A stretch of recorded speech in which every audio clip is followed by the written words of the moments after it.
Hello guys, welcome to our YouTube channel youth academy. My name is Rohit और आज हम start करने वाले हैं सी सेट की क्लासेस। इसमें हमारा चैप्टर है परसेंटेजेस और ये इसका सेशन 2 है। ओके गाइस, तो बहुत ही इंटरेस्टिंग चैप्टर है गाइस। इसका आपको मैं एक बार इंट्रोडक्शन भी बता देता हूँ। A percent is simply a way to represent a fraction per 100।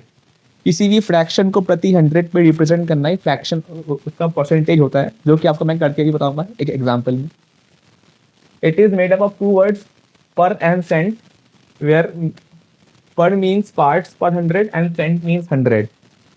Percent जो है ये दो शब्दों से बना है, पर और सेंट। पर का मतलब प्रति और सेंट का मतलब 100 होता है। ओके, और मैंने आपको लास्ट क्लास में ही बताया था, काफी बेसिक रूल है ये परसेंटेज का, काफी इंपॉर्टेंट है ये। किसी भी फ्रैक्शन को परसेंटेज फॉर्म में अगर हमें कन्वर्ट करना है, फ्रैक्शन नहीं जो एक्स बाई वाई फॉर्म होता है किसी भी नंबर का, ओके, उसको परसेंटेज पे कन्वर्ट करने के लिए इंटू 100 करना पड़ता है, मल्टीप्लाई भी 100 करना पड़ता है। और सिमिलरली परसेंटेज जो होता है उसको फ्रैक्शन फॉर्म में कन्वर्ट करने के लिए डिवाइडेड बाई 100 करना पड़ता है। एग्जाम्पल के दौरान आपको मैं एक्सप्लेन भी कर दूंगा गाइस।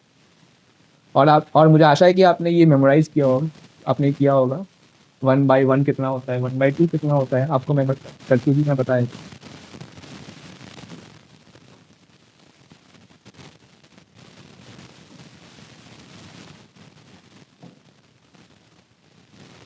ओके गाइस, अगर मैं किसी फ्रैक्शन को, फ्रैक्शन यानी जो नंबर एक्स बाई वाई के फॉर्म में होता है, जो नंबर एक्स बाई वाई के फॉर्म में होता है, यानी अगर मैं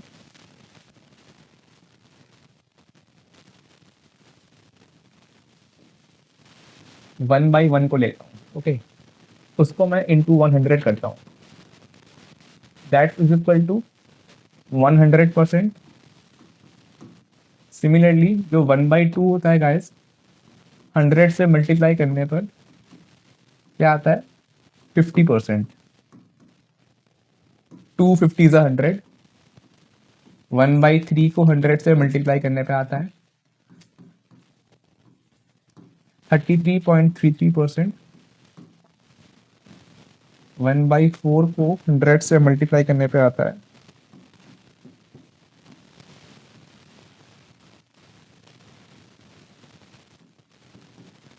25%। एंड सिमिलरली गाइस 1/5 जो होता है, अगर मैं इसको 100 से मल्टीप्लाई करता हूँ 20% आता है। 5/20 जो होता है 100 होता है, इसलिए यानी 100 का जो 20% है वो 5 है, 100 का 25% 4 है, 100 का 33.33% 3 है, 100 का जो 50% है, आई एम सॉरी गाइस, 520 से 100 होता है, यानी सॉरी आपको मैंने थोड़ा गलत मैंने बता दिया था। 5 का 20% 1 होता है, 4 का 25% 1 होता है, 3 का 33.33% 1 होता है, आई एम सॉरी गाइस, और 2 का 50% 1 होता है गाइस, और 1 का 100% 1 होता है। Okay guys, in the same manner अगर मैं परसेंटेज को फ्रैक्शन पे कन्वर्ट करता हूँ, यानी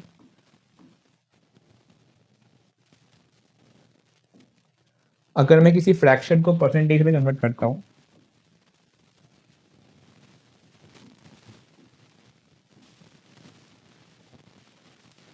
जैसे 100% हो गया, दैट्स 1/1। परसेंटेज को फ्रैक्शन में चेंज कर रहा हूँ मैं। 50% जो होता है वो होता है 1/2।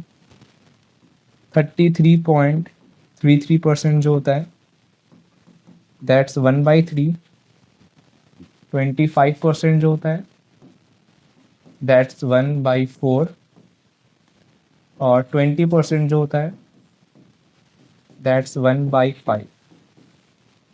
इसका मतलब क्या है, 5 का 20% 1 होता है, 4 का 25% 1 होता है, 3 का 33.33% 1 होता है, 2 का 50% 1 होता है, और 1 का 100% 1 होता है। ओके गाइस, आई थिंक आपको ये क्लियर आपको हो गया होगा। Now coming to some question.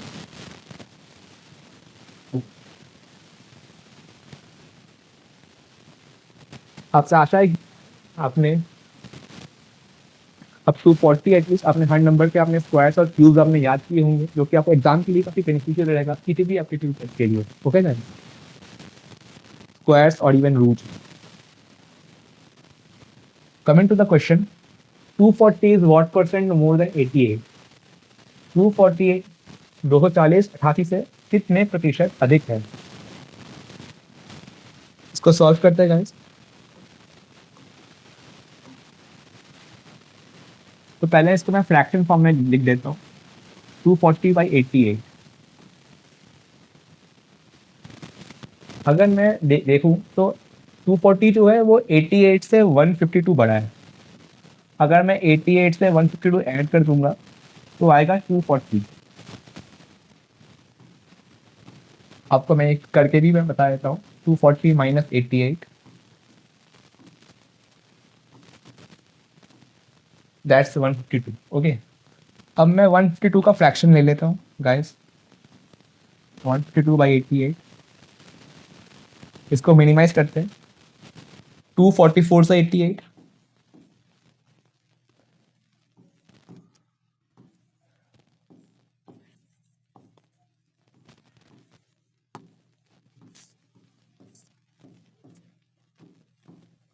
That's coming 19/11।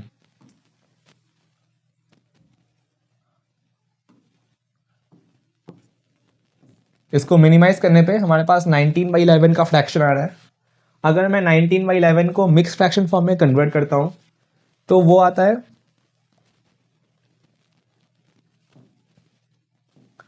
18/11 के फॉर्म में। ओके, मिक्स फ्रैक्शन कैसे है आपको मैं एक बार करके भी बता देता हूँ। 19/11 जो होता है, 11 1/11,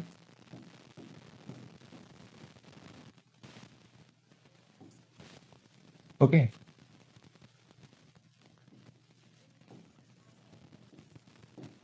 तो मिक्स फ्रैक्शन कुछ ऐसे आता है, QR/D के फॉर्म में, quotient reminder. Okay,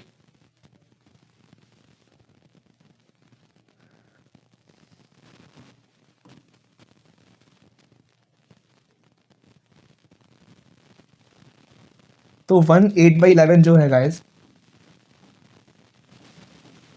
that's called 1 + 8/11। Okay,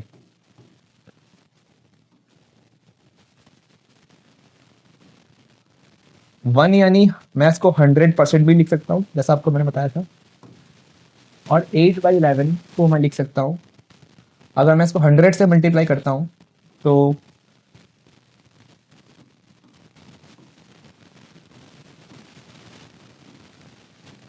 8 × 100/11। Okay,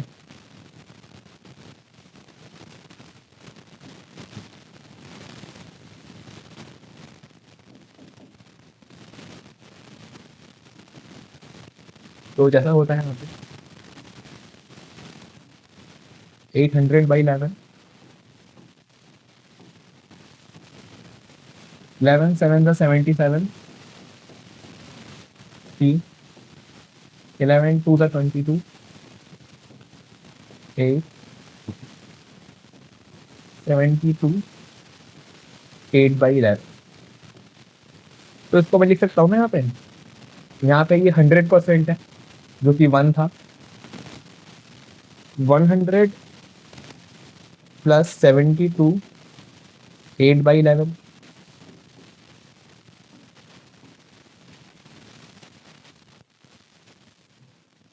इसको मैं लिख सकता हूँ 100 + 72, 8/11 is equal to 172, 8/11%। Okay guys, जो कि इसका सही आंसर है 172, 8/11। आशा करता हूँ आपको इस समझ में आया होगा। You can have a screenshot guys if you want.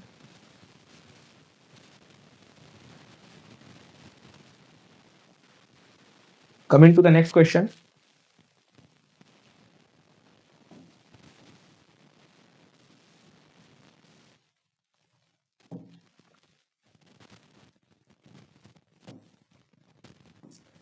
two numbers are 30% and 40% less than a third number. First number as a percentage of the second is. Okay. तो ये क्वेश्चन आपको मैं दो मेथड्स में करके बताऊंगा, एक लॉन्ग मेथड और एक शॉर्ट मेथड। लेकिन आपको रिकमेंडेड रहेगा कि आप शॉर्ट मेथड से आप कीजिएगा, क्योंकि एग्जाम के टाइम इससे आपका टाइम सेव होगा। तो अगर मैं लॉन्ग मेथड की बात करता हूँ तो वो एक वेरिएबल अप्रोच रहेगा। अगर मैं उस नंबर को जो कह रहे हैं यहाँ पे टू नंबर्स और 30% एंड 40% लेस देना थर्ड नंबर, जो थर्ड नंबर है उसको अगर मैं x मान लूँ, ओके,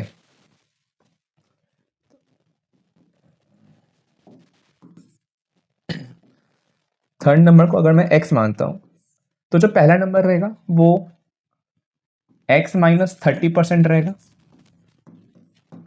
दूसरा नंबर आपका x माइनस 40% हो जाएगा guys, as it is written in the question 30% and 40% less. Okay, तो अगर मैं तो x माइनस 30% कितना होता है यहाँ पे?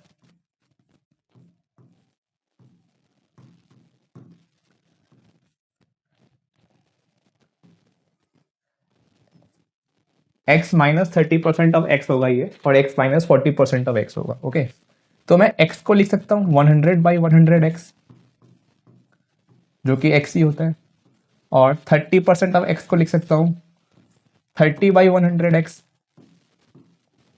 तो 100 माइनस 30 होता है 70/100x, that's 70% of x। I think आपको ये समझ में आया होगा।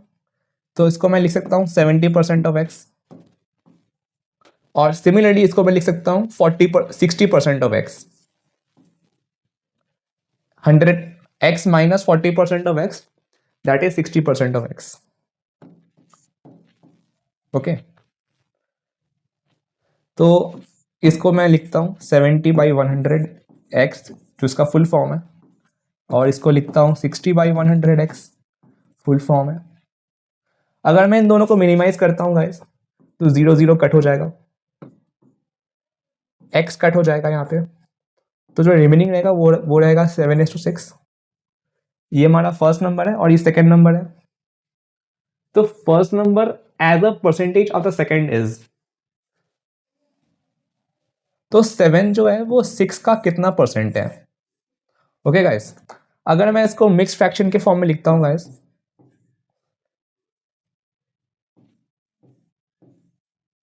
That is 1/6। 1 का मतलब होता है 100%,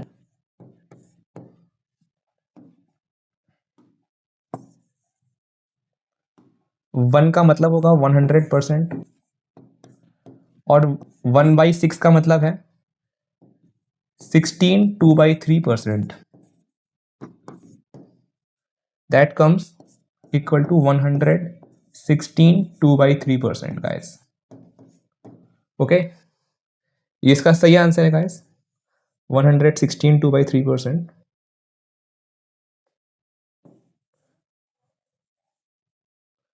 आपको मैं ठीक से मैं लिख के बता देता हूँ।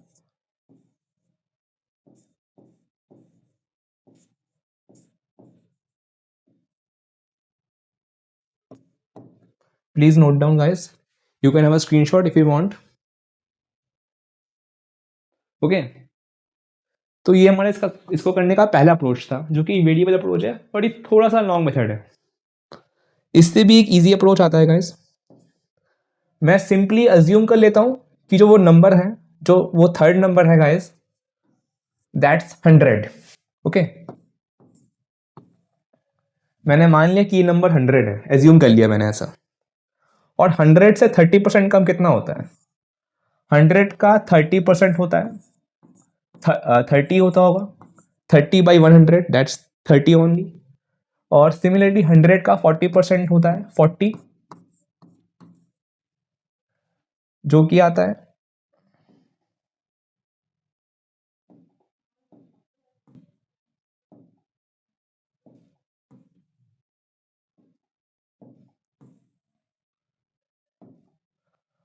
Okay guys.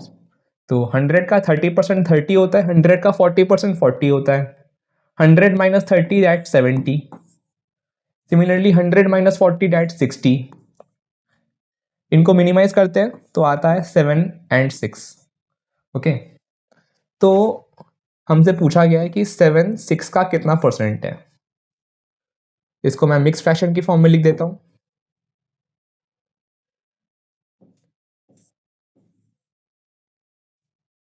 Okay, 1/6।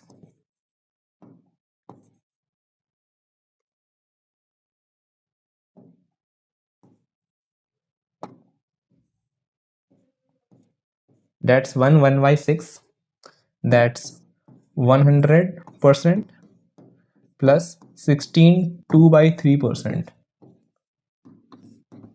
is equal to 116 2/3%। आपका आंसर तो एकदम सेम है और ये अप्रोच ज़्यादा इजी है as compare to the previous one, और ज़्यादा टाइम कंज्यूमिंग भी नहीं रहेगा। आपके एग्जाम के लिए काफ़ी बेनिफिशियल रहेगा ये मेथड। अज्यूम करने से बहुत चीज़ें बहुत जल्दी सॉल्व हो जाती है मैथ्स में। Okay guys, I think you have taken the screenshot. Coming to the next question.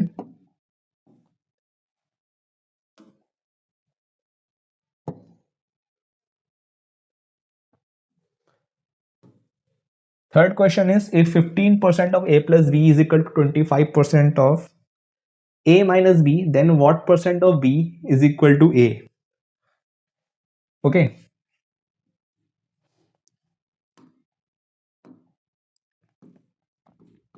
15% यानी 15/100 of a plus b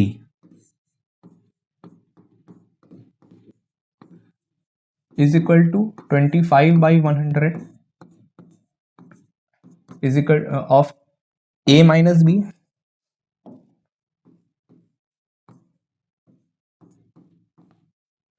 okay, ये हमारा इक्वेशन है जो क्वेश्चन में दिया हुआ है। अगर मैं 15% को मिनिमाइज करता हूँ गाइस, 15/100, ओके, आई थिंक 15 और 100 दोनों 5 के टेबल्स में आते होंगे। 5 3 15, 5 20 100। ओके, 25% कितना होता है? 25/100 दैट्स 1/4, जो हमने पढ़ा था कुछ देर पहले। ओके, तो that's 3/2 a plus b is equal to 1/4 a minus b।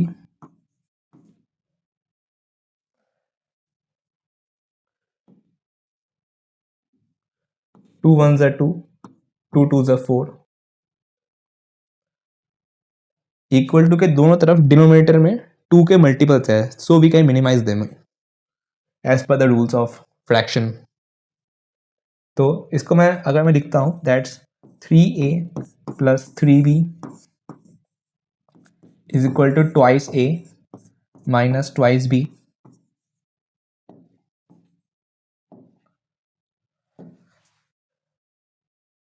तो यहाँ पे ट्वाइस ए है, इसको मैं इक्वल टू के इस साइड ला रहा हूँ, इसके पहले यहाँ पे प्लस है, तो 3a minus twice A equal to के इस साइड लाने पे वो माइनस हो जाएगा, और इस साइड है माइनस ट्वाइस बी, वो हम इसको इस साइड ही रखेंगे, यहाँ पे प्लस।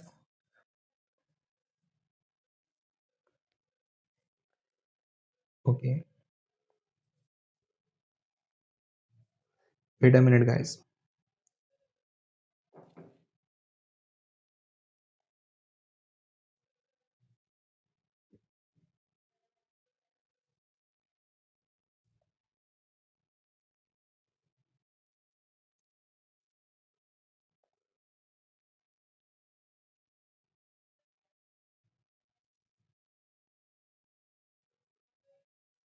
ओके गाइस, यहाँ पे 2 था एक्चुअली, मुझसे थोड़ी गलती होगी सर सॉल्व करने में। 3 × 2, यहाँ पे एक 2 है नीचे, इसको मैंने मल्टीप्लाई नहीं करा था, 2 1 2, 2 2 4, जैसा मैंने इसको मिनिमाइज किया था। ओके, इस इक्वेशन को फिर से हम एक बार लिख लेते हैं, फिर से करते हैं solve.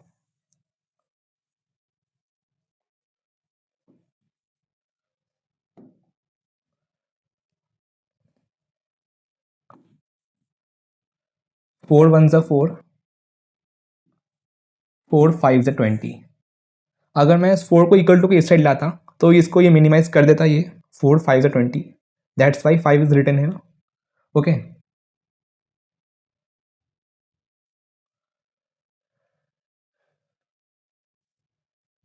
Okay, now solve it. Thrice a plus b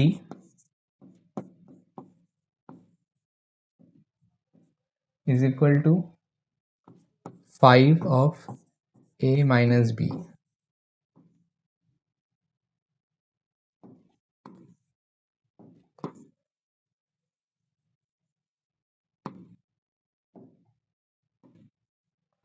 Thrice of a plus b is equal to 5 of a minus b.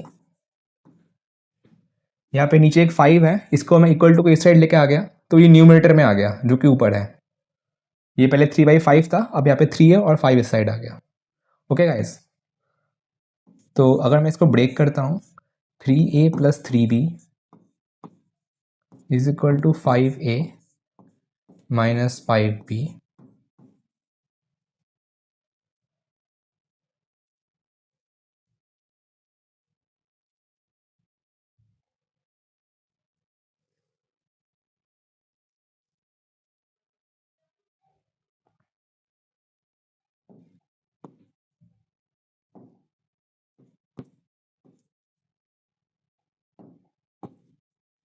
Okay, तो 5a यहाँ पे लिखा हुआ है।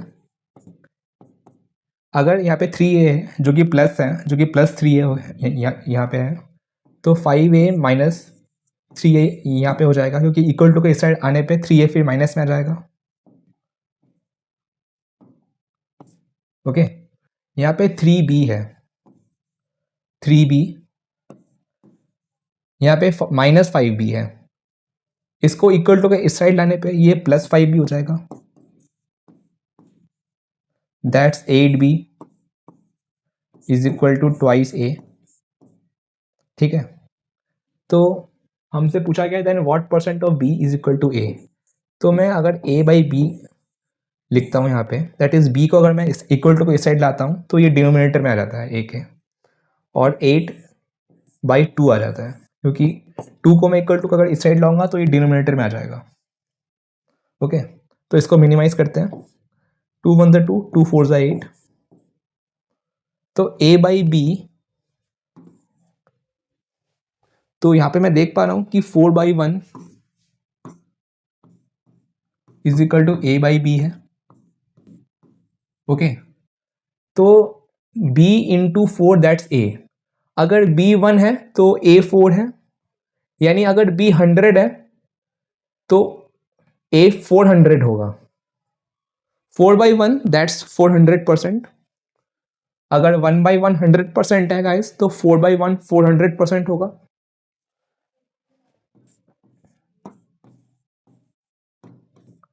देयरफॉर हमसे पूछा गया है what percent of b is equal to a, then 400% of b is equal to a guys.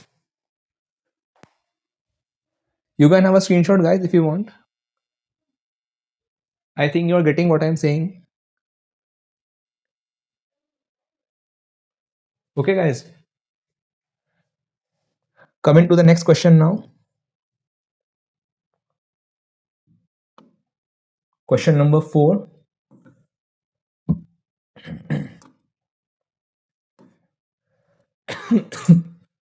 If 60% of A's income is equal to 75% of B's income, then B's income is equal to X% of A's income, then value of X is. Okay, काफी simple question है ये। पहले तो मैं question के अनुसार मैं equations को पहले मैं फ्रेम करूंगा, क्वेश्चंस के अनुसार मैं इक्वेशंस को पहले फ्रेम करता हूँ गाइस। 60% ऑफ एज इनकम, यानी अगर ए की इनकम मैं मान लेता हूं ए है। ओके, तो मैं लेट करता हूं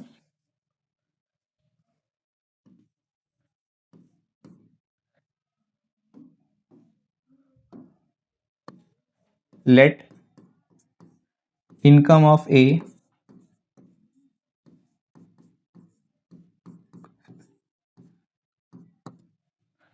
equal to A. Similarly, income of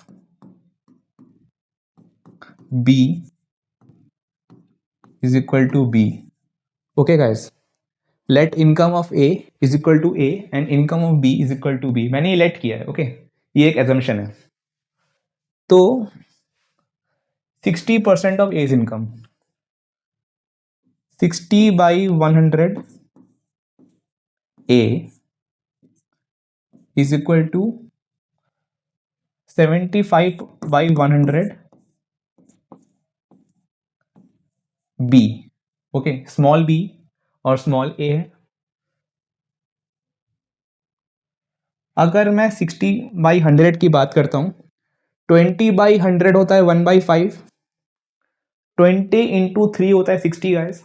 तो 20 by 100 into 3 is equal to 60 by 100 होगा. तो 20 बाई 100 होता है 1/5. तो 1/5 इंटू 3 दैट इज 3/5.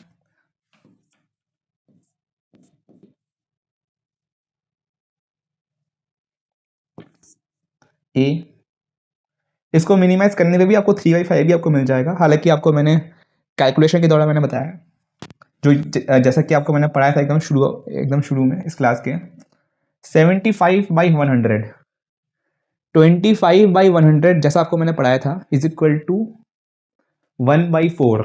ओके, तो 25 इंटू 3 इज इक्वल टू 75 होता है guys. 25 by 100 into 3 is equal to 75 by 100 होगा. अगर 25 बाई 100 इज इक्वल टू 1/4 है, अगर 25 बाई 100 इज इक्वल टू 1/4 है, तो 75 बाई 100 जो होता है गाइस वो 25 बाई 100 इंटू 3 होगा. That's 1/4 into 3.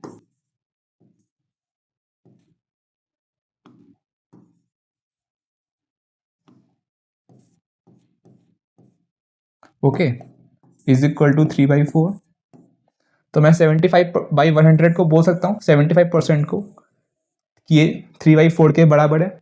ओके गाइस, हालांकि इसको मिनिमाइज करने में भी आपको 3/4 ही मिलेगा. हालांकि ये मैंने आपको बेसिक कैलकुलेशन के द्वारा बताया मैंने.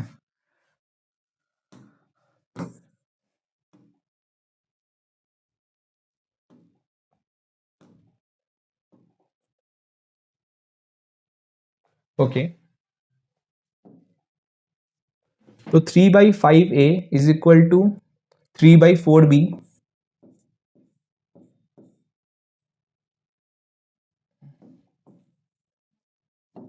3/5A is equal to 3/4B.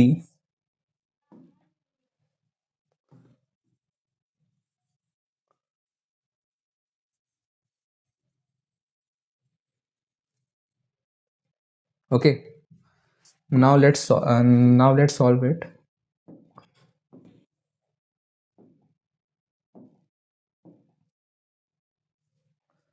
अगर मैं 4 को इक्वल टू के इस साइड लाता हूँ, यहाँ पे डिनोमिनेटर में है तो ये न्यूमिनेटर में आ जाएगा. 3 इंटू 4 A, 3 इंटू 4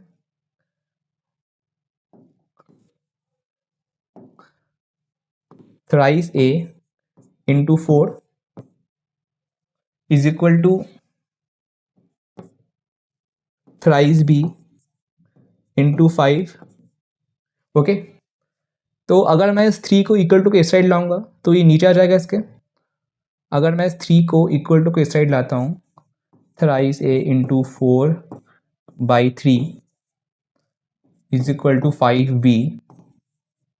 तो ये 3 और 3 कट हो जाएंगे दोनों. तो हमारे पास रहता है 4A is equal to 5B. Okay, तो जो इससे हमारे पास A/B का जो फ्रैक्शन आता है, small a by small b का, वो आता है 5/4. Okay, B's income equal to X% of A's income. 5/4 का फ्रैक्शन क्या होता है? जैसे गाइस अगर अगर मैं आपको बेसिक रूल्स बताता हूँ फिर से आपको एक बार।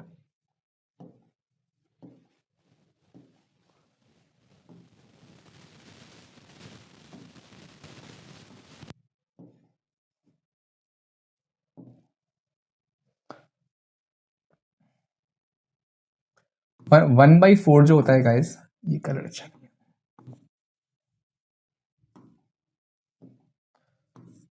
1/4 जो होता है गाइस इज इक्वल टू 25%, यानी 25/100।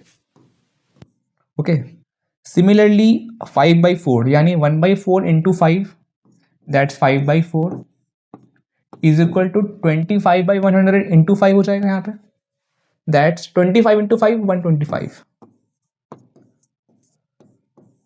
मैंने इक्वल टू के दोनों साइड ही 5 को मल्टीप्लाई किया है, तभी यहाँ पे 5/4 और 125/100 आया है। तो अगर 400 के बराबर है तो 5 125 के बराबर है, यानी 5 जो है 100 से 25 ज़्यादा है ना। 5 जो है, अगर 100 का 25% 25 होता है तो यानी 5 जो है वो 4 से 25% बड़ा है। ओके,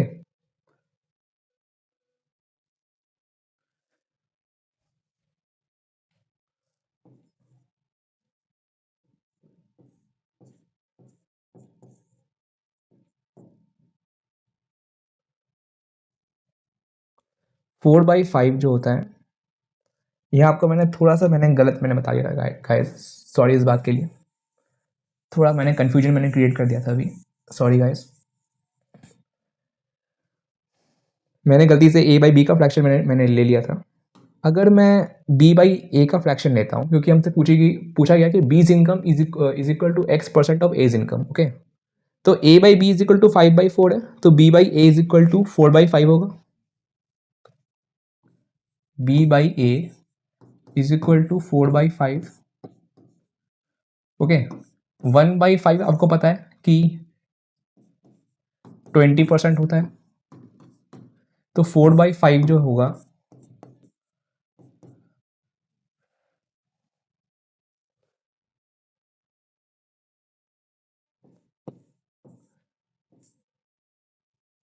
यानी 5 का 20% 1 होता है। Okay,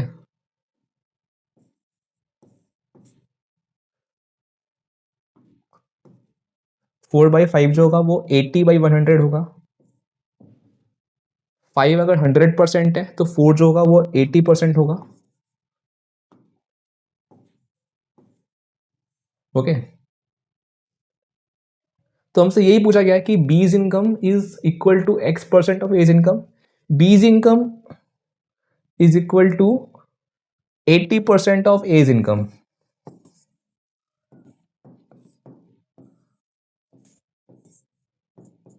okay, B's income is equal to 80% of A's income. ये मैंने एक इक्वेशन के द्वारा मैंने सॉल्व किया है।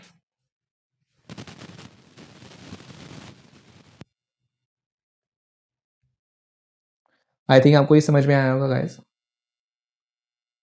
You can have a screenshot guys if you want.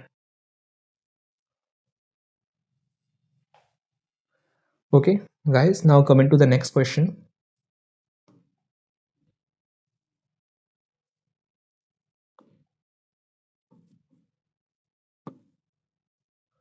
Given that 10% of A's income is equal to 15% of B's income is equal to 20% of C's income. If sum of their income is 7,800, then B's income is. Okay, let's solve it guys.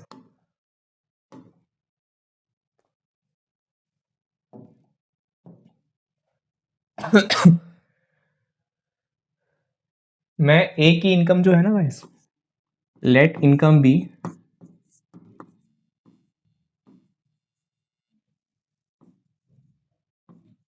मैं A की income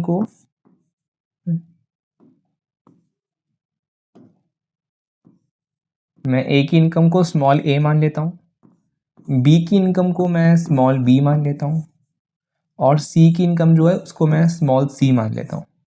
okay, आई think आपको clear हो चुका होगा। ए की income है small ए, B की income है स्मॉल बी और सी की इनकम है स्मॉल सी।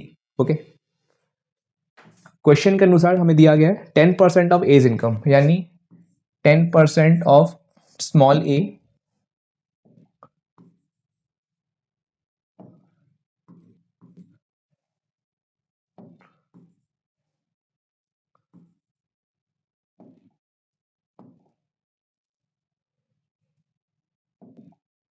ओके, यानी 10/100 small a is equal to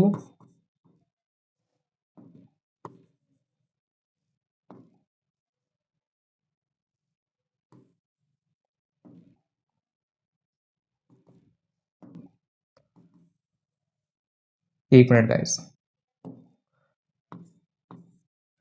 10/100 small a is equal to 15/100 small b is equal to 20/100 small c. Okay, question में हमें यही दिया गया है गाइस। तो अगर मैं इनका रेशियो लेता हूँ तो यहाँ पे 100 सब कट जाएंगे अपने आप, क्योंकि तीनों डिनोमिनेटर में है और तीनों इक्वल टू में है। This is equal to this and that.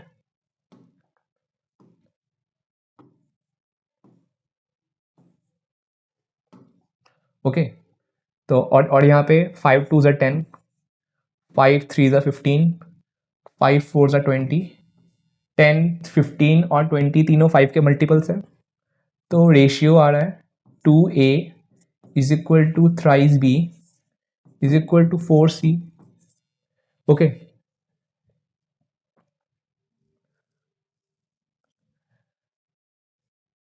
अब हमें इन तीनों को इक्वल करना पड़ेगा गाइस। ओके, तो यानी a b और c की वैल्यू भी इसमें अलग अलग गाइस होगी।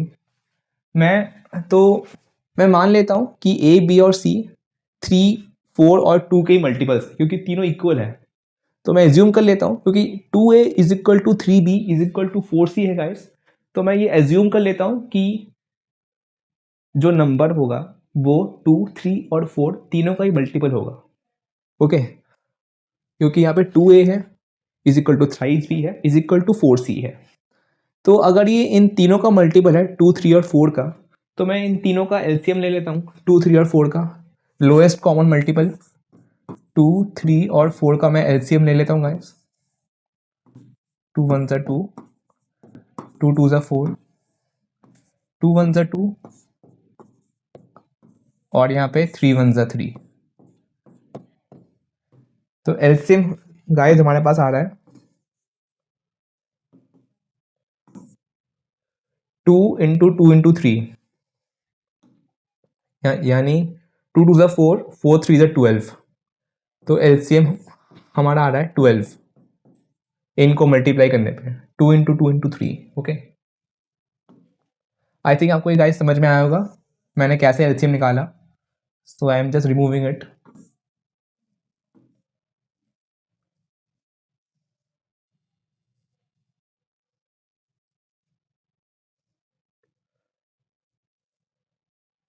एलसीएम हमारे पास गाइस 12 है। तो जैसा कि मैं देख पा रहा हूँ कि 2,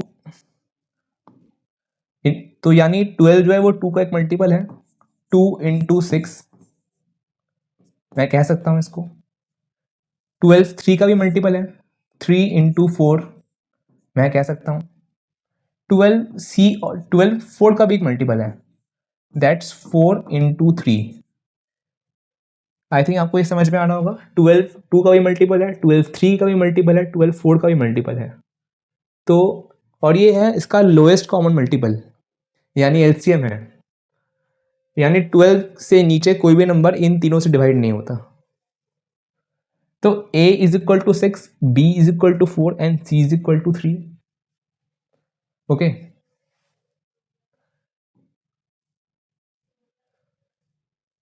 तो a हमारे पास आ गया।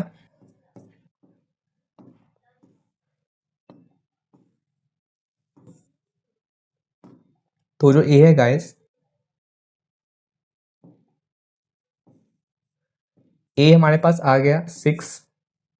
ओके, बी हमारे पास आ गया 4 और सी जो है वो हमारे पास आ गया 3।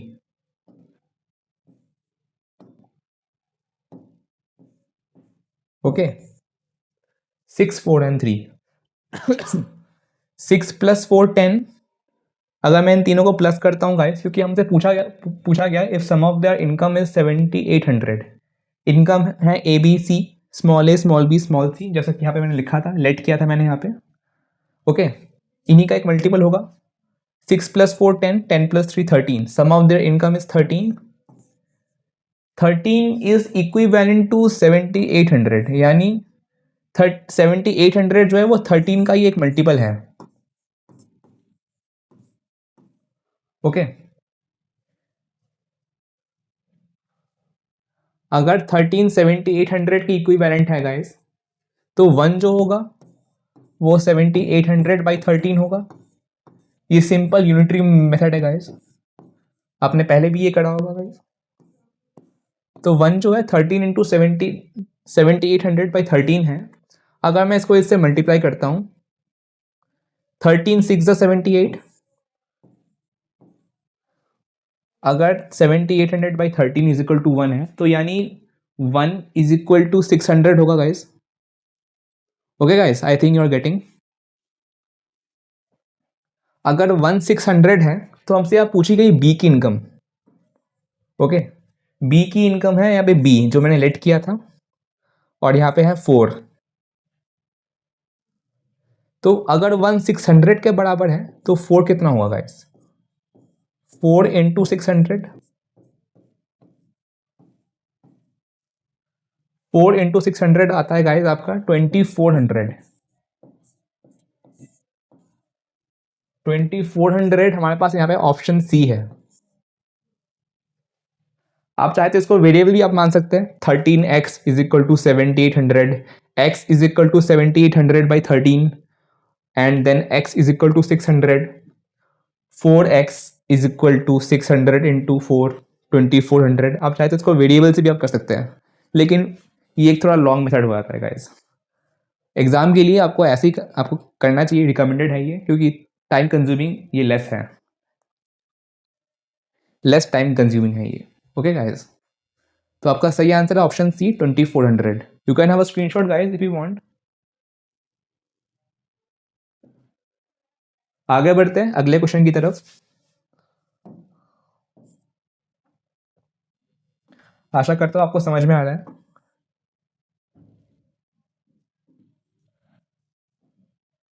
An interval of 3 hours 40 minutes is wrongly estimated as 3 hours 45.5 minutes. The error percentage is, okay, यहाँ पे हमारे पास टाइम दिया गया है हमारे पास 3 hours 40 minutes, ठीक है, और यहाँ पे हमारे पास एक और टाइम दिया हुआ है 3 hours 45.5 minutes। अगर मैं इसको पूरा मिनट्स में कन्वर्ट करता हूँ, जैसा कि हमें पता है कि 1 hour is equal to 60 minutes।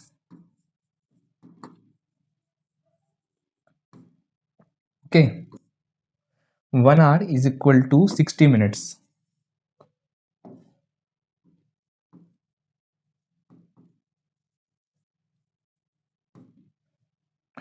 तो 3 hours and 40 minutes यानी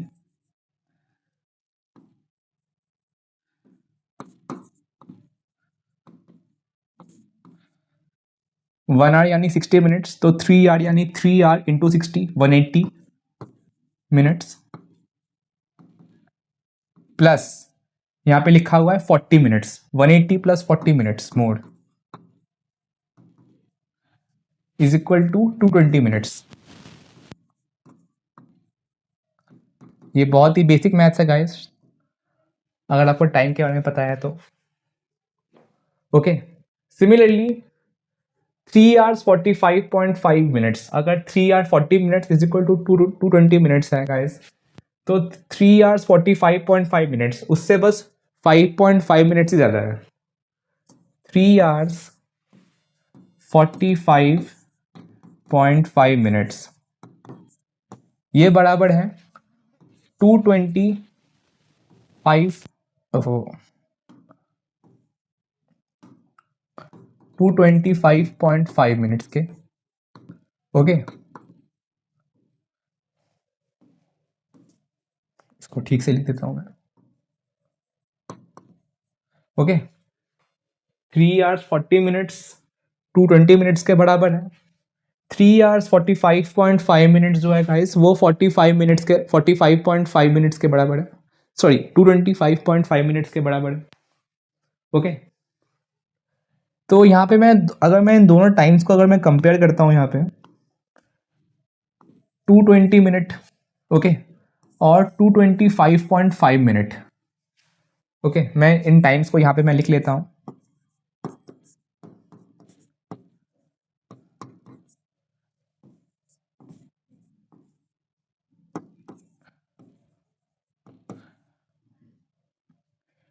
टू ट्वेंटी से 225.5 कितना ही बड़ा है, 5.5 मिनट्स का फर्क है इसमें।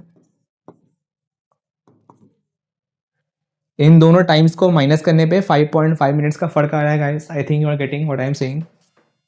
ओके, तो अगर मैं इस 5.5 को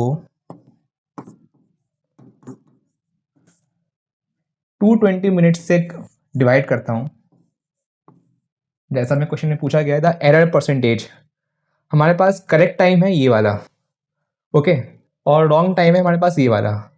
तो एरर इसमें 5.5 का है आउट ऑफ 220, तो एरर परसेंटेज क्या होगा, दिस फ्रैक्शन इंटू 100, तो परसेंटेज आ जाएगा fraction into 100 is equal to percentage, जैसा आपको मैंने बताया था। ओके, तो जैसा कि मैं देख पा रहा हूँ कि 0 से 0 यहाँ पे कट जाएगा, और 5.5 into 10 is equal to 55 by 22, 11 5 55, 11 2 22, 5 by 2, 5 को अगर आप 2 से डिवाइड करेंगे यानी 5 का जो आधा होता है वो होता है 2.5। Okay guys, 5 by 2 is equal to 2.5 होता है अगर आप 5 को 2 से डिवाइड करते हैं तो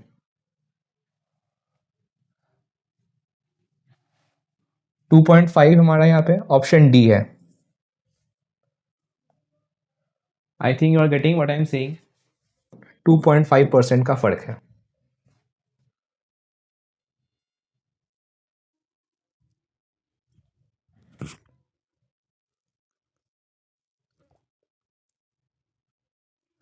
Okay guys, I think you're getting what I'm saying. Now coming to the next question. Question number 7. X has twice as much money as that of Y and Y has 50% more money than Z. If the average money of all of them is 110, then money which X has is. Okay. तो पहले मैं question के according equation को मैं बना लेता हूँ। X has twice as much money as that of Y. तो अगर मैं x और y का अगर मैं यहाँ पे फ्रैक्शन लेता हूँ, अगर y के पास 1 है तो x के पास ट्वाइस ऑफ y है, तो 2 है। अगर y के पास 1 है तो x के पास 2 है क्योंकि उसके पास ट्वाइस मनी है एज ऑफ y। ओके, तो x बाई y का फ्रैक्शन आ गया 2/1। Similarly y has 50% more money than z, y has 50% more money than z। Okay, मैं मान लेता हूँ अगर मैं y और z का फ्रैक्शन लेता हूँ, मैं अगर मान लेता हूँ मैं कि z के पास 100 रुपीज़ है तो y के पास 50% मोर, 100 का 50% होता है 50। ओके, तो 100 से 50% मोर यानी 100 प्लस 50 है उसके पास, यानी 150 है। तो अगर मैं इन दोनों को मिनिमाइज करता हूँ गाइस, तो ये दोनों 25 के मल्टीपल्स हैं, 50 के मल्टीपल्स है ये, 53 ज़ा 150, 52 ज़ा 100। तो हमारे पास मिनिमाइज करने पे फ्रैक्शन आ रहा है 3/2। ओके, तो इसको इसको भी हम इस तरह से देख सकते हैं, अगर x के पास 100, अगर y के पास 100 रुपीज़ है तो x के पास 100 का डबल होगा, यानी 200 होगा, 2/1। ओके, तो अगर मैं इनका रेशियो लेता हूँ गाइस, रेशियो लेने का भी एक तरीका है यहाँ पे, x is to y is to z. अगर x 2 है तो y 1 होगा। ओके, जैसा कि यहाँ पे दिया हुआ है। सिमिलरली अगर y 3 है तो z जो है वो 2 होगा। तो यहाँ पे हमारे पास दो तरह के रेशियोज आ गए। ओके, 1/3 इज इक्वल टू 3, ठीक है, 3/1 is equal to 3, 2/1 is equal to 2। यहाँ पे हम चीज़ों को 1 से मल्टीप्लाई कर रहे हैं। ओके, और यहाँ पे हम 3 से मल्टीप्लाई कर रहे हैं नीचे आने पे। 2/3 इज इक्वल टू 6। तो मैं देख पा रहा हूँ ना यहाँ पे कि अगर मैं 6:3 ले रहा हूँ तो 2:1 के रेशियो में ये आ रहा है मिनिमाइज करने पे। और सिमिलरली अगर मैं यहाँ पे 3:2 ले रहा हूँ तो वो तो रेशियो हमारे पास दिया ही हुआ है यहाँ पे y/z का। तो ये हमारा रेशियो है और इसको निकालने का ही तरीका है। ओके, तो तीनों की इनकम यानी इस प्रोपोर्शन में है, 6:3:2 के प्रोपोर्शन में है। ओके, अगर x के पास 600 है तो y के पास 300 है और z के पास फिर 200 है। यानी ये एक एग्जांपल था। क्वेश्चन में हमारे पास दिया हुआ है, if the average money of all of them is 110 then money which x has is. Average का आपको फॉर्मूला शायद पता भी होगा, आपको मैं बता देता हूँ एक बार। एवरेज का जो फॉर्मूला होता है इज इक्वल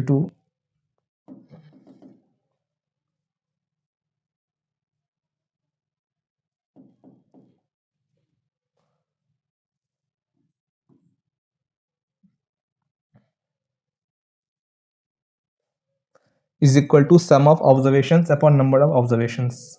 ओके गाइस, एक मिनट गाइस, मैं एवरेज को स्मॉल ए से मैं लिख रहा हूँ यहाँ पे, सॉरी मैं बस ए से लिख रहा हूँ यहाँ पे, ए से मैं डिनोट कर रहा हूँ। ओके, सम ऑफ ऑब्जर्वेशंस, यहाँ पे हमारे पास 3 ऑब्जर्वेशंस हैं। सम ऑफ ऑब्जर्वेशंस इसको मैं एस से लिख रहा हूँ upon number of observations, number of observations.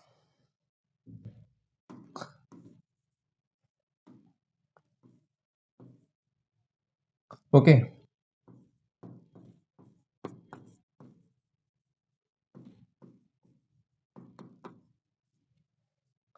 Some of observations upon number of observations, ये होता है एवरेज का फॉर्मूला।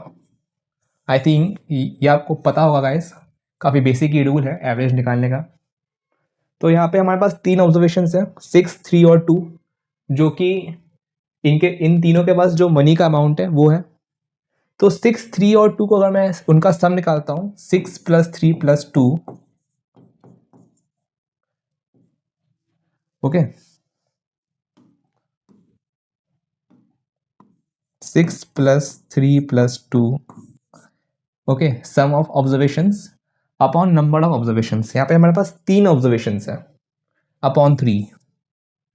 तो 6 + 3 9, 9 + 2 10 11, दैट कम्स 11/3। ये फ्रैक्शन आ रहा है हमारे पास गाइस, 11/3।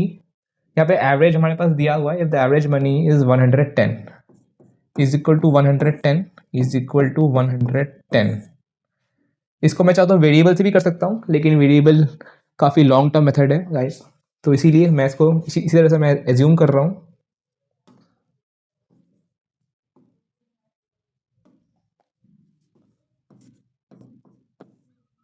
अगर 11/3 110 के इक्विवेलेंट है, ओके, तो 1 जो है वो इक्विवेलेंट होगा 110 इंटू 3/11 के। ओके, 3 डिनोमिनेटर में, तो वो न्यूमिनेटर में आ जाएगा, और 11 जो न्यूमिनेटर में है वो डिनोमिनेटर में आ जाएगा। ये बेसिक यूनिटरी मेथड है गाइस। यानी 30, 1 जो है वो 30 के बराबर होगा गाइस। इसको मैं सेट कर लेता हूँ। 1 जो गाइस, जो 1 होगा वो 30 के बराबर होगा, as you can see here is equal to 30। Okay, अगर 130 के बराबर है, then money which x has is, x के पास जो मनी है उसका प्रोपोर्शन है 6। तो 6 जो है गाइस वो 6 इंटू 30 के बराबर होगा, that's 180, and 180 is option D है। As you can see, it's the correct answer. You can take a screenshot, guys, if you want. I think you are getting what I'm saying.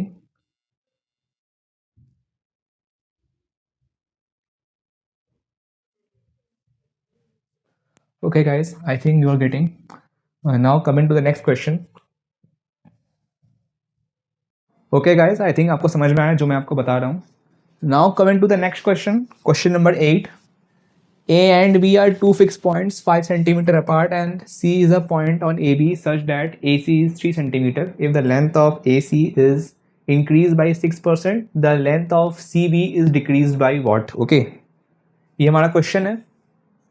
तो पहले मैं इस question के लिए एक line draw में कर लेता हूँ गाइस. ओके,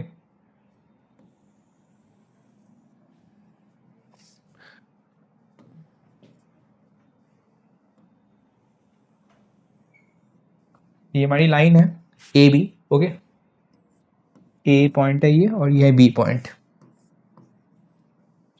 तो इसमें हमें पूछा गया है A and B are two fix point 5 centimetre apart and C is a point on A B such that A C is 3 centimetre.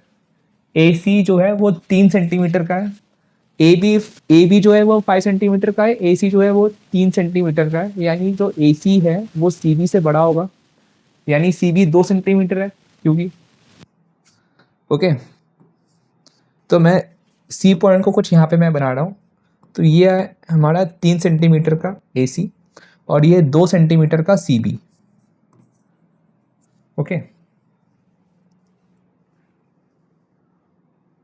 तो एक मिनट मैं इसको और अच्छे से मैं प्रेजेंट में कर देता हूँ.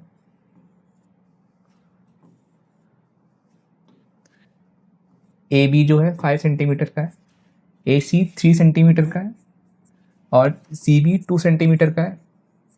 ओके, अब हमसे पूछा गया है if length of A C is increase by 6%, the length of C B is decrease by what. If length of AB is if length of AC is increased by 6%, then length of CB is decreased by what? Okay, keeping the length of this line same, it would be 5 centimeter always. ये जो AB है ये 5 centimeter ही रहेगा. Okay, लेकिन AC और CB की जो length है वो इसमें चेंज होगी. तो अगर लेंथ 5 सेंटीमीटर ही रहेगा और अगर AC इसमें थोड़ा सा और इंक्रीज हो जाता है, अगर AC बढ़ जाता है थोड़ी लेंथ से, तो उतनी ही लेंथ से CB कम हो जाएगा. यानी अगर 3 सेंटीमीटर का है ये, तो अगर ये +1 हो जाता है, यानी 4 सेंटीमीटर का अगर ये हो जाता है, ओके, +1 सेंटीमीटर यानी 4 सेंटीमीटर का अगर ये हो जाता है, तो एट द सेम टाइम जो तुम्हारा CB है वो -1 सेंटीमीटर हो जाएगा.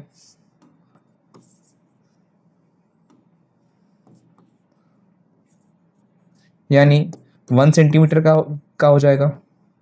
ये बस एक एग्जाम्पल है गाइस.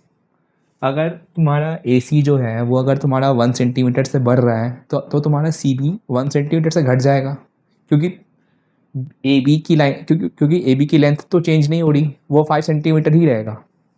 ओके, तो हमसे पूछा गया है कि if length of AC is decreased by 6%, then length of CB is decreased by what? Sorry, if length of AC is increased by 6%, then length of CB is decreased by what? AC जो है वो 6% से बढ़ गया है. AC हमारा है 3 centimetre का.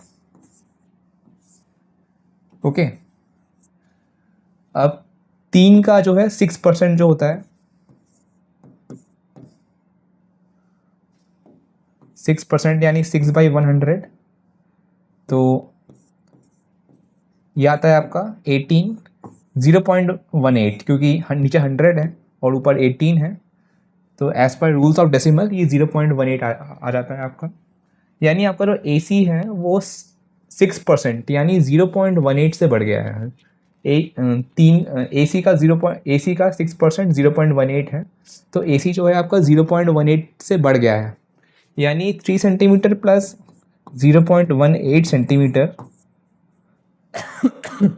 Is equal to 3.18 centimetre. Similarly जो तुम्हारा सी बी रहेगा 2 सेंटीमीटर का, वो 0.18 से घट जाएगा, है ना।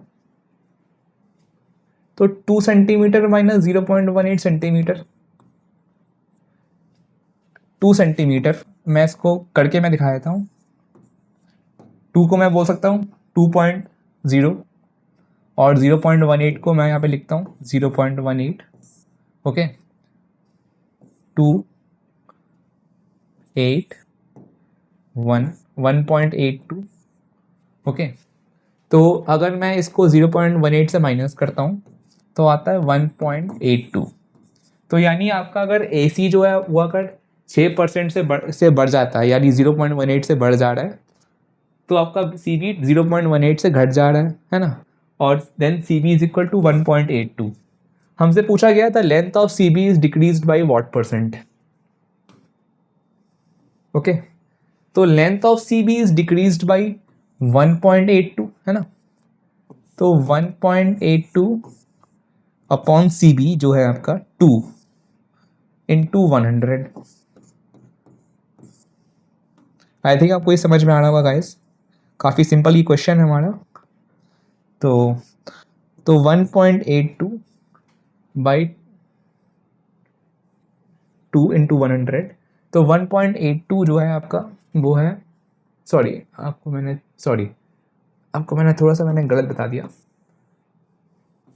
आपका बी सी जो आपका जो सी बी है वो आपका 0.18 से घट रहा है ना, तो 0.18 बाई 2 इंटू 100, तो 0.18 into 100 that's 18 by 2 is equal to 9। हमने फ्रैक्शन को 100 से मल्टीप्लाई किया तो ये आ गया आपका 9%। ओके,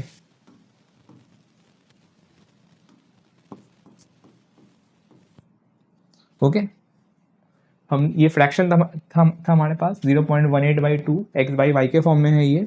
इसको हमने 100 से मल्टीप्लाई किया तो हमारे पास परसेंटेज आ गई, दैट इज 9%। और 9% यहाँ पे ऑप्शन डी हमारा है, जो कि एकदम करेक्ट आंसर है इसका।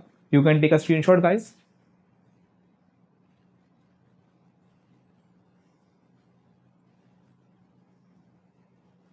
ओके गाइस, आई थिंक आपको क्वेश्चन समझ में आ गया। Coming to the next question, the 9th question.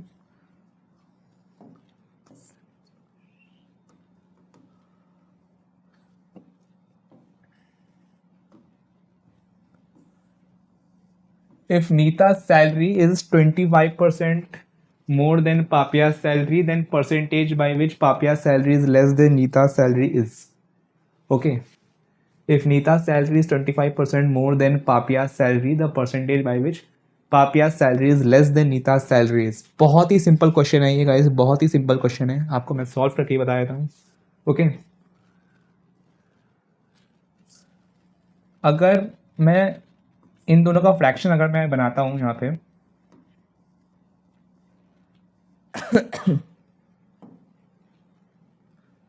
Nita को मैं एन से मैं डिनोट कर रहा हूँ यहाँ पे, ओके, और पापिया को मैं पी से डिनोट कर रहा हूँ। यानी नीता की सैलरी जो है वो एन से डिनोट कर रहा हूँ, पापिया की सैलरी को मैं पी से डिनोट कर रहा हूँ।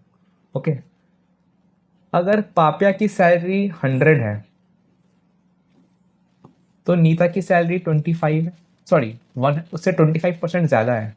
100 का 25% कितना होता है? 25 ही होता है ना। तो 100 प्लस 25 है ये फिर, है ना। 100, अगर पापिया की सैलरी 100 है तो नीता की सैलरी उससे 25% ज़्यादा है, और 100 का 25% तो 25 ही होता है। यानी दोनों के सैलरी का जो रेशियो है वो 125/100 हो गया, है ना।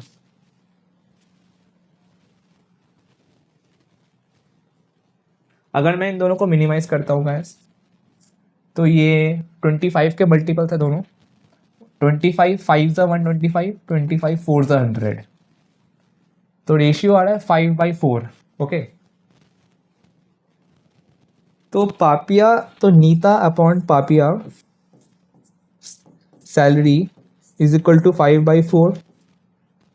पापिया salary is less than the percentage by which Papia salary is less than Neeta salary. 5 से -1 होता है 4। ओके, पापिया की सैलरी नीता से कितनी कम है?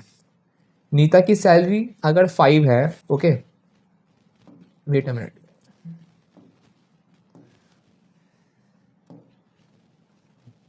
तो नीता की सैलरी अगर 5 है गाइस, तो पापिया की जो सैलरी है उससे 1 कम है, सॉरी उससे 4 कम है ना, यानी 1 है।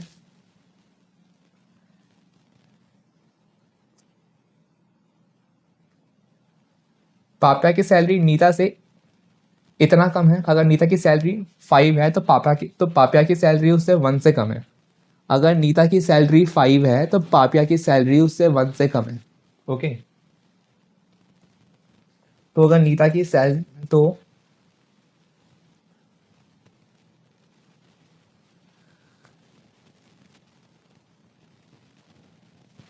1/5 आपको जैसे पता है कि होता है आपका 20%। और पापिया की जो सैलरी है वो, इसको मैं इस फॉर्म में भी मैं लिख सकता हूँ। अगर मैं फ्रैक्शन को रिवर्स करता हूँ तो 1/5 20% है, तो 4/5 20 इंटू 4 80% हो जाएगा। यानी जो पापिया की सैलरी है वो नीता की सैलरी का 80% है, यानी 20% कम है। ओके, अगर मैं इन दोनों, यानी नीता की जो सैलरी है, यानी पापिया की जो सैलरी है वो नीता की सैलरी से 20% कम है। पापिया और नीता की सैलरी का रेशियो आ रहा है 4/5। ठीक है, तो अगर मैं इन दोनों को 20 से मल्टीप्लाई करता हूँ ना, Papia upon Neeta, okay, 4/5 into 20/20 is equal to 24 ज़ा 80, 5 20 ज़ा 100। नीता की सैलरी 100 है, पापिया की सैलरी 80 है, और 80 जो है 100 से 20 नंबर से कम है। ओके, और 100 का 20 होता है, 100 का 20% 20 होता है ना। यानी जो नीता की सैलरी, यानी जो पापिया की सैलरी है वो नीता से 20% कम है। तो हमारा करेक्ट आंसर है 20%, option B.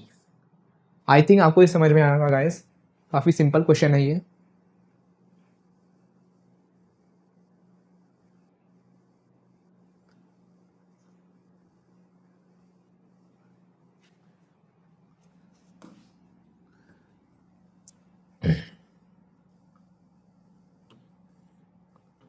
Now coming to our last question guys, the difference of two numbers is 15% of their sum. The difference of two numbers is 15% of their sum. The ratio of larger number to the smaller number is, okay, मैं मान लेता हूँ यहाँ पे मैं variable approach का मैं use करूँगा। यहाँ पे कभी कभी क्वेश्चन रीड करके हमें आइडेंटिफाई करना होता है कि हम उसको वेरिएबल अप्रोच से करें फिर ना करें। ओके, तो ये क्वेश्चन रीड करके मैं समझ गया कि इस क्वेश्चन में मुझे वेरिएबल अप्रोच यूज़ करना पड़ेगा, क्योंकि और कोई ऑप्शन नहीं है मेरे पास।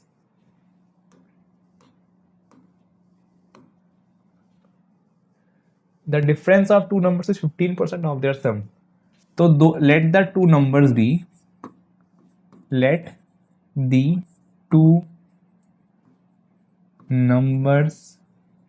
B A, capital A and capital B. Okay, तो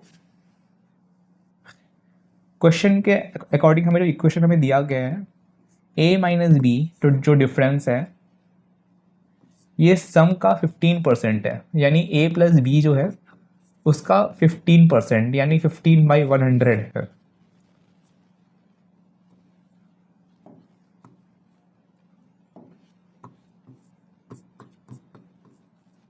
okay,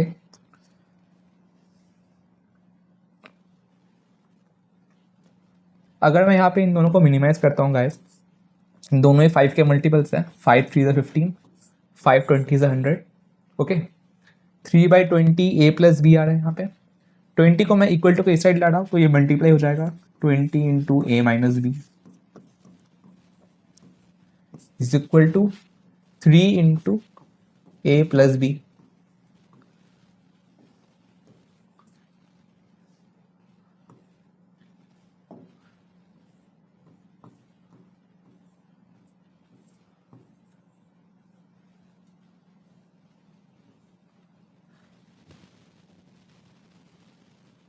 okay okay guys,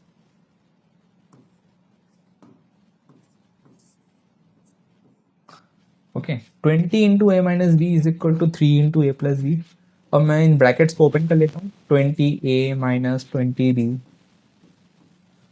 is equal to 3a plus 3b, ठीक है। 20a और यहाँ पे 3a है, तो जिन नंबर्स के यहाँ पे वेरिएबल सेम है जहाँ पे, तो मैं उनको एक जगह पे मैं लेके आऊँगा इक्वल टू के, ओके। जिन नंबर्स के वेरिएबल सेम हैं यानी a और b सेम है, तो मैं उन नंबर्स को इक्वल टू के सेम जगह पे लेके आऊँगा।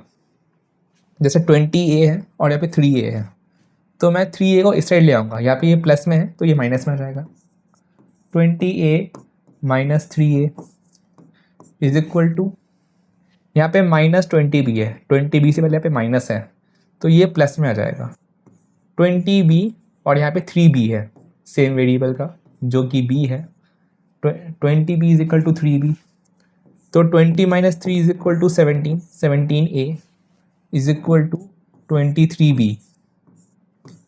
ओके गाइज, तो मैं a बाई बी को अगर मैं लिखता हूँ यहाँ पे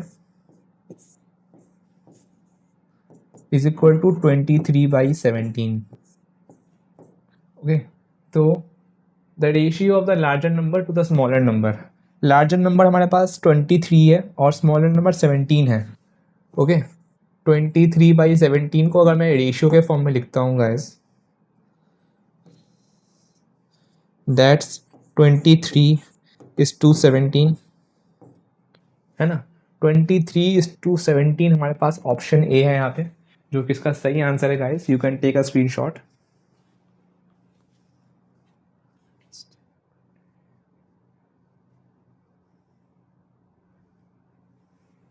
ओके गाइस, आई थिंक आपको हमारा ये पढ़ाया हुआ आपको समझ में आया होगा गाइस।